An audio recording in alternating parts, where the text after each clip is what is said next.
سرونه په قربان کو.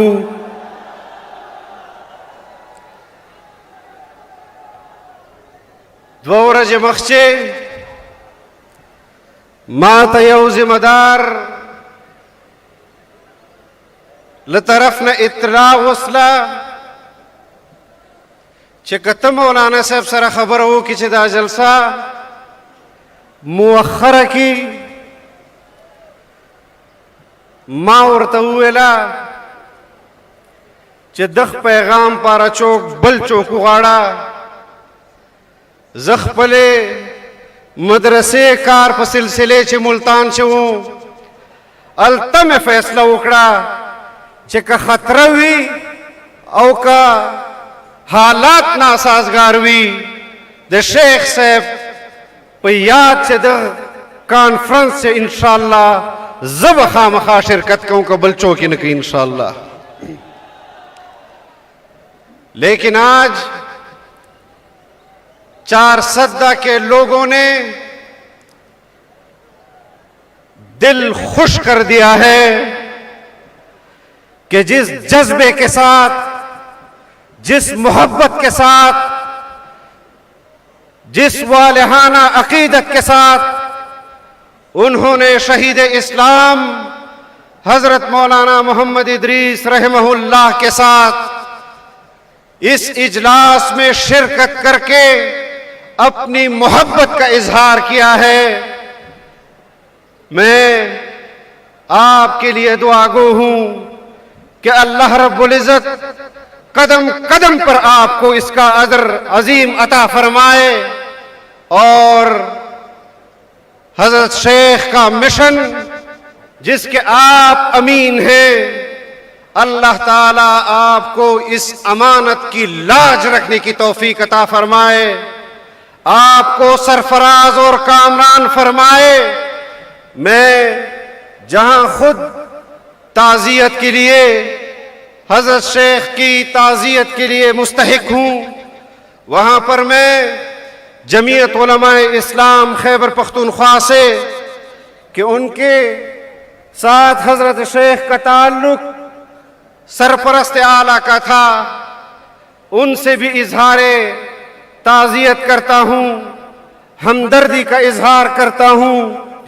لیکن میں یہ بات قوم پر بھی واضح کر دینا چاہتا ہوں کہ حضرت شیخ اس سلسلے اور نسب سے تعلق رکھتے تھے کہ جنہوں نے براہ راست انگریز کے خلاف، انگریز کے غلامی کے خلاف علم بغاوت بلند کیا تھا، ان سے ٹکرا گئے تھے اور بالآخر اپنے وطن عزیز کو انگریز کے ناپاک چنگل سے آزاد کیا. انشاءاللہ آج اس کانفرنس میں ہم ان سے عہد کرتے ہیں کہ آپ نے جو امانت ہمارے لیے چھوڑی ہے، آپ کے اس امانت کو اسی طرح بلند رکھیں گے جس طرح آپ نے اس امانت کو سرفراز اور سربلند رکھا تھا. افسوس کی بات ہے کہ آج ملک کے اندر بدامنی عروج پر، معاشی بدحالی عروج پر، سیاسی عدم استحکام عروج پر آج لوگ اپنے معاش کے لیے دربدر ہیں، امن و امان کے لیے دربدر ہیں، آواز بلند کر رہے ہیں. لیکن پاکستان کے اندر کسی صوبے کا حاکم امن و امان کی ذمہ داری قبول کرنے کے لیے تیار نہیں. آج وفاقی حکومت امن و امان کی ذمہ داری قبول کرنے کے لیے تیار نہیں. یہ وہی 4 ہے جہاں قائد ملت اسلامیہ پر 2011 میں خودکش حملہ ہوا. ہمارے 12 یا 13 جماعتی دوست اس میں شہید ہوئے.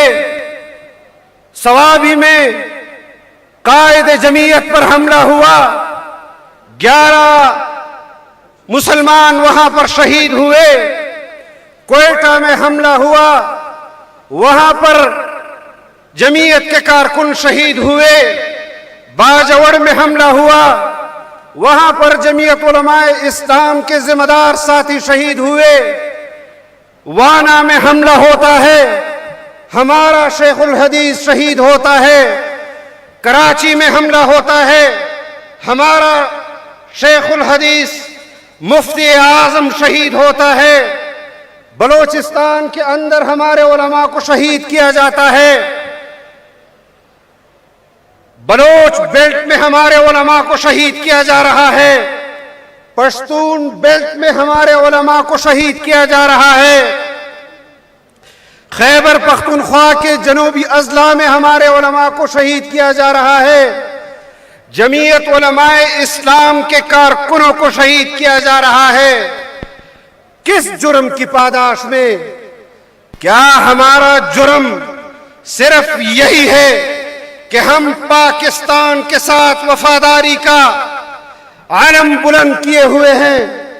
کیا ہمارا جرم صرف یہی ہے کہ ہم اس آئین پاکستان کا تحفظ کر رہے ہیں جو اسلامی آئین ہمیں مفکر اسلام حضرت مولانا مفتی محمود رحمہ اللہ نے دیا، جو آئین ہمیں حضرت مولانا غلام غوث ہزاروی رحمہ اللہ نے دیا، وہ آئین جو ہمیں شیخ الحدیث حضرت مولانا عبدالحق رحمہ اللہ نے دیا،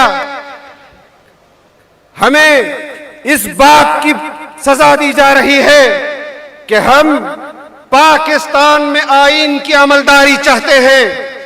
کیا ہمیں اس جرم کی سزا دی جا رہی ہے کہ ہم قانون کی حکمرانی کی بات کرتے ہیں، یا ہمیں اس جرم کی سزا دی جا رہی ہے کہ ہم بطور حاکم تمہارے غلام بن کر حکمرانی اس آزاد اور غیرت مند ریاست کے عوام پر نہیں کرنا چاہتے؟ تو ہم 4 سدہ میں ایک بار پھر اپنے اس عزم کا اعادہ کرتے ہیں، اعلان کرتے ہیں کہ اگر جمعیت علماء اسلام پاکستان میں حکومت میں آئے گی تو اس عوام کی طاقت اور ووٹ سے آئے گی، کسی جرنیل کی دوستی اور غلامی میں نہیں آئے گی انشاءاللہ العزیز۔ یہ واضح پیغام دینا چاہتے ہیں یا نہیں؟ مسئلہ ہی سارا یہی ہے پاکستان کے اندر کہ پاکستان کے اندر صوبوں میں حکومتیں دی گئی دوستی کی بنیاد پر، ملک کے اندر وزارتیں نااہل لوگوں کو دی گئی دوستی اور وفاداری کی بنیاد پر۔ جب ایک شخص کے ساتھ وفادار شخص کو وزارتیں دی جائے تو پاکستان کے ساتھ وفاداری پر شہادت اور موت اور قتل کیوں؟ یہی پوچھنے کے لیے آج یہ عوام 4 سدہ کے میدان میں آپ سے پوچھ رہی ہے، اور ہم آپ کو یہ پیغام دینا چاہتے ہیں کہ ہوش کے ناخن لو۔ آج بھی ہم اسلام آباد سے دور نہیں، وہ وقت قریب ہے کہ ہم اسلام آباد میں اس جم غفیر کے ساتھ آپ کے سامنے کھڑے ہو کر، آپ کے گریبان میں ہاتھ ڈال کر اپنے شہداء کا سوال کرے، اپنی معیشت کا سوال کرے، اپنے امن کا سوال کرے۔ اور جب بھی قائد جمعیت نے آواز دی تو تمہارے یہ ہتھ کنڈے کہ پیٹرول مہنگا کر دو، پیٹرول مہنگا کر دو، سواریاں بند کر دو، راستے بند کر دو، یہ تمہارے کام نہیں آئیں گے انشاءاللہ العزیز۔ یہی پیغام اس جلسگاہ سے ہم حکومت کو بھی دینا چاہتے ہیں اور حکومت کو لانے والوں کو بھی دینا چاہتے ہیں۔ میرے دوستوں اور بھائیوں، بجٹ پیش کیا گیا ہے، تفصیل میں نہیں جاؤں گا۔ 18,000 ارب روپے کا وفاقی بجٹ پیش کیا گیا ہے، جس میں 8,000 ارب روپے صرف قرضوں کی سود کی ادائیگی میں جائے گا، اور اس سود کو ادا کرنے کے لیے اس سال 6,000 ارب روپے قرضے لیے جائیں گے۔ یہ وہ کارکردگی ہے جس پر موجودہ حکومت ناچ رہی ہے کہ ہم نے ملک کو معاشی بحران سے نکال دیا ہے۔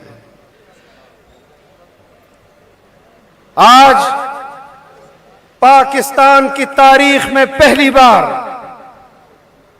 صوبوں کے بجٹ سے وفاق کی ادائیگیاں کی گئی ہے۔ کس طرف ملک کو لے کر جایا جا رہا ہے؟ ہم آج بھی آئین اور قانون کے دائرے میں رہ کر آپ سے سوال کر رہے ہیں، قوم کی آواز آپ تک پہنچا رہے ہیں، لیکن کامیابی کے دعووں کے بعد آج نئی بات سننے کو آ رہی ہے کہ وفاقی کابینہ میں تبدیلیاں کی جا رہی ہیں۔ یہی تبدیلیاں عمران خان کے دور میں بھی ہوئی۔ ایک وزیر تبدیل کیا گیا، اس کے بعد دوسرا وزیر تبدیل کیا گیا، اس کے بعد تیسرا وزیر تبدیل کیا گیا، اور اس کے بعد وزیر اعظم عمران خان خود تبدیل ہو گئے۔ مجدہ پشتنہ کو چکتا کارکردگی معاشی لحاظ سر سہیدہ نن تو ولدے تا مجبور اسلے چتا دخپل وفاقی وزیرانو قلمدان یو نہ اخلے او بلتے ورکوے۔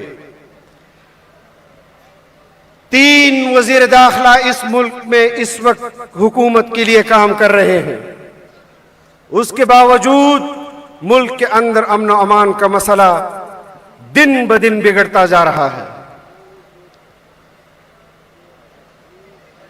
معیشت کا احوال آپ کے سامنے ہے۔ ولک خلق پاکستان نہ لاڑو، 10 ارب ڈالر نہ زیاد پاکستان نہ بیرون ملک لاڑو، سرمایہ لاڑا دا حکومت خوشیری چمر معیشت ٹکڑا ہے۔ او یو کال مخچ بھی و نعرہ لگولا اڑان پاکستان پروگرام، پاکستان اڑان وہ کا اڑان پاکستان۔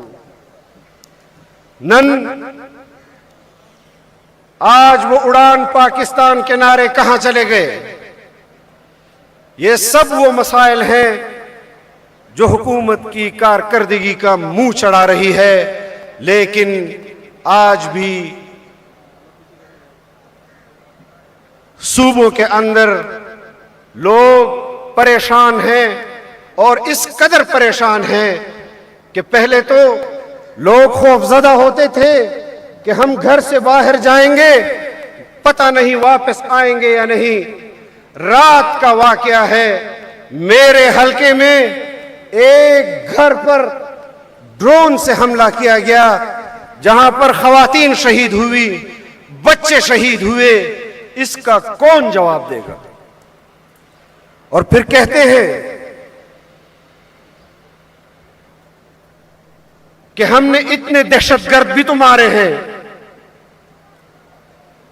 ہمیں 100 دہشت گرد مارنے کے مقابلے میں ایک عام شہری کا قتل بھی قبول نہیں ہے۔ کہ آپ پاکستان کو امن دے رہے ہیں، اس لیے پاکستان کے شہری بھی شہید ہوں، قربانی دے۔ اگر آپ کی یہی صلاحیتیں ہیں تو پھر خدا را اس ملک میں امن و امان کے قیام کے لیے مزید قربانیاں اس قوم سے نہ مانگو۔ لاکھوں قربانیاں 20 سال میں اس پاکستان کے شہریوں نے دی ہیں، اور خصوصاً بلوچستان اور خیبر پختونخوا کے لوگوں نے دی ہیں، بوڑھوں نے دی ہے، خواتین نے دی ہے، بچوں نے دی ہے، بچیوں نے دی ہے، جن کے قاتل، جن کا جرم کسی کو معلوم نہیں، لیکن اس کے باوجود وہ اس جنگ کا ایندھن بنتے رہے، یا دہشت گردوں کے ہاتھوں یا ریاستی اداروں کے ہاتھوں۔ تو میں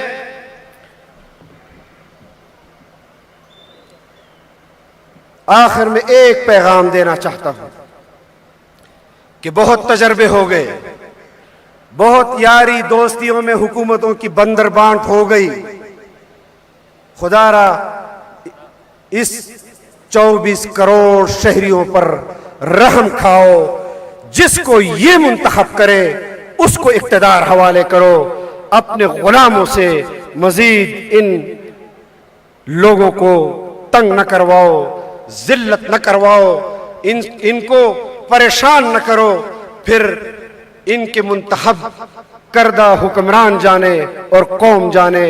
اللہ رب العزت ہمارے مرحوم شیخ الحدیث حضرت مولانا محمد ادریس رحمہ اللہ کے خانوادے کو بھی، ان کے اولاد کو بھی، ان کی زندگی میں جس طرح ان کے برکات ان پر اللہ کی طرف سے موجود تھے، دعا گو ہے کہ وہی برکات اسی طرح جاری اور ساری رہے۔ اللہ رب العزت اس ملک کو امن کا گہوارہ بنائے، اور اللہ رب العزت ہم سب کو اس وطن عزیز کی خدمت کرنے کی توفیق عطا فرمائے۔ وآخر دعوانا